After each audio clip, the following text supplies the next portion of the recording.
Good and bad death battles. Ratchet and Clank versus Jack and Daxter. It's here. I'm back. New things are gonna be starting. Let's just get into this, everybody. If you know Ratchet and Clank, you know that Ratchet has had a ton of armor over the years, but we're giving him his best armor, and that's the Infernox armor, which is the strongest armor in his universe. It's able to reduce 80% of damage, and as a bonus, when you unlock its full potential, he can use Inferno mode, which makes him even more powerful and invulnerable from attacks. But Ratchet was already a tough guy without armor. Without armor, Ratchet could survive bullets, lasers, lightning bolts, blasts that can destroy mountains, and his greatest feat of durability is getting stepped on by a troglosaur. If you don't know what it is, check this picture out. Crazy, right? By the way, that's well over 20 tons. Clank is pretty tough for a tiny robot that weighs just about 17 pounds. My god. His body is entirely made out of metal. No shit.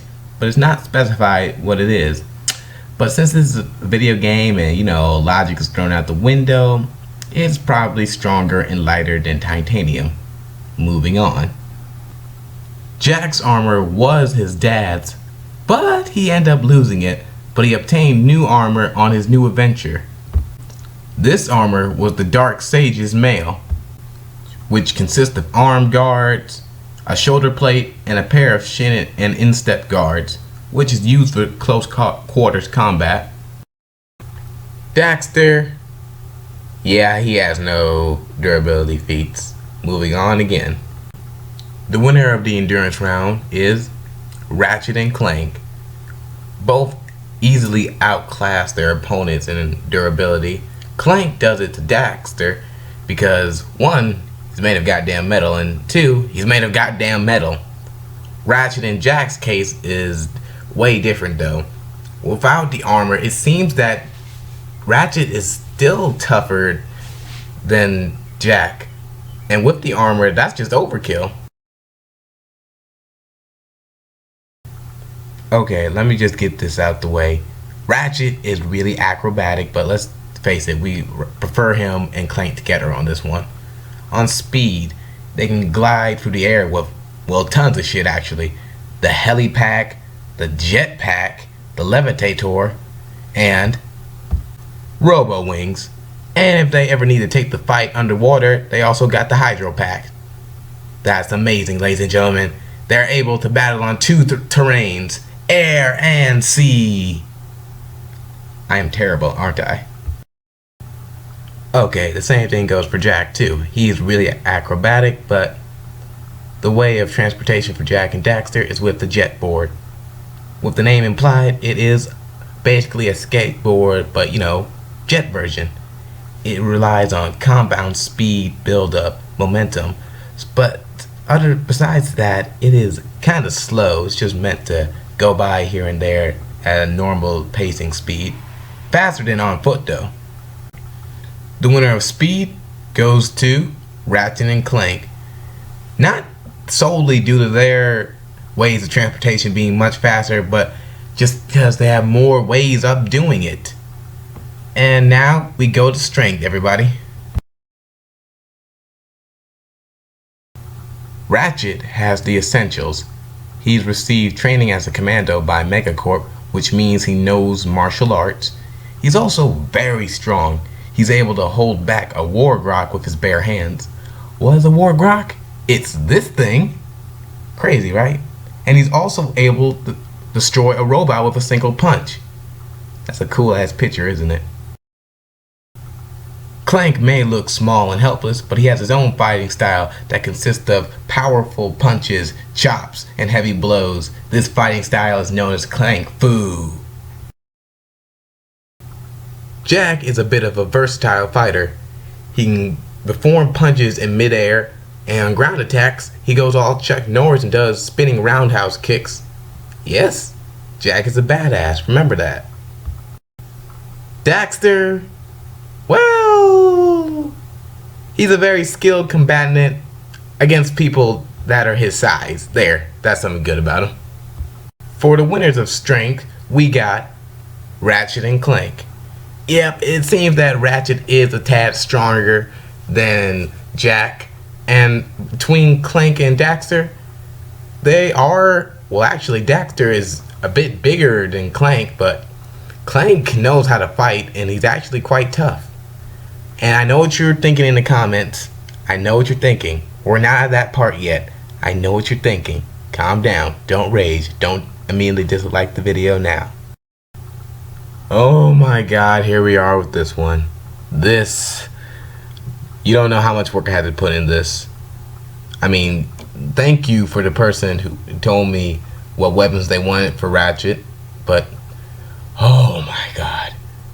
Let's go ahead and do this.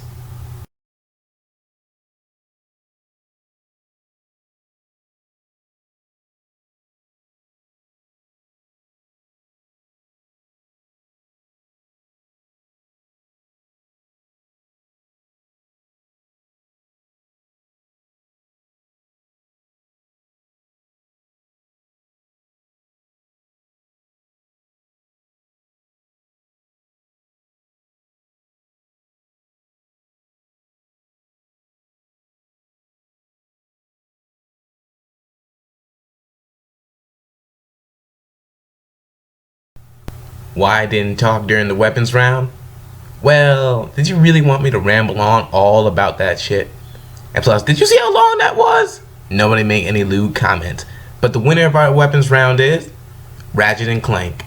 They're packing much more firepower, and, well, it'll be explained at the end. Ratchet really doesn't have one. I mean, you can count that thing with his armor, but that's solely due to the armor's part.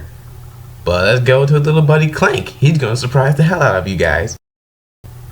Clank actually has two transformations. His first transformation is his Alpha Clank form, where he gets a tad bigger, well, a hell of a lot bigger, but he becomes less agile, but now he can use it more for ground combat.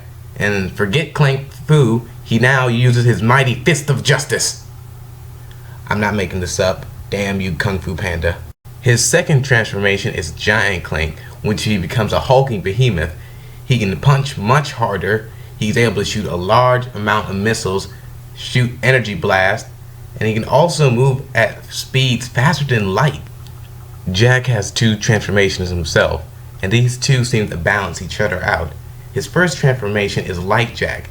It grants him the ability to fly, the ability to heal himself, slow down time, and to create a shield. Now there's Dark Jack. In his Dark Jack form, he becomes a hell of a lot stronger. He's able to shoot dark eco from his body. He can grow 3 times his size, and he has the power to become invincible. Finally, Daxter becomes a badass. Now he is this Dark Daxter form, and in this form he becomes 8 feet tall, has no fear, and becomes a hell of a lot stronger, able to go into a huge frenzy mode, and he's also able to shoot a ball of dark eco from his hands. Okay, we have to be real specific about this. Jack and Daxter's transformations are powerful enough to take down Ratchet, but Clank on the other hand, pretty sure he can match, equal, and overtake them with his transformation. So who wins transformation? Clank. Okay, for this particular set, Ratchet doesn't have any powers, and I previously went over the powers that Daxter and Jack have in their dark and light forms, but Clank has a few special abilities that I want to knock out, and I don't want to piss people off, be like, you missed that, you're a jerk. Clank has the ability to bend gravity as he pleases, and he also has immunity to time manipulation. That also means he can move even if time is frozen. Now if this was a death battle, the winners would be Ratchet and Clank, only due to Ratchet and Clank outclassing Jack and Daxter and everything else. But here's the situation. Jack and Daxter can actually kill Ratchet, but can they kill Clank? That's the thing. Clank is a badass in his own way, and it seems like he can handle both Jack and Daxter. Now, if this was a death battle, it would be a good one, because we would actually get to see these guys fight. Not that we haven't seen before, but those weren't really official, and they had multiple endings. Like you can choose Jack and Daxter or Ratchet and Clank. But let's see who would actually win out in a bloodlust death battle. Anyway, guys, subscribe to me. Subscribe to anything Screw Attack related. Watch the upcoming death battle that is going to be on Wednesday. Bayonetta versus Dante. Who's gonna win? Suggest the next good and death battle, and maybe it might be on death battle. We already got one good and bad death battle coming up. It's Ant-Man versus the Atom. Someone suggested it, so suggest the next one, and you know, yada yada yada. I probably will upload that a lot faster because I don't want to be that away from you guys. And now, peace. I'm gonna take a nap. This one was long. No bad comments.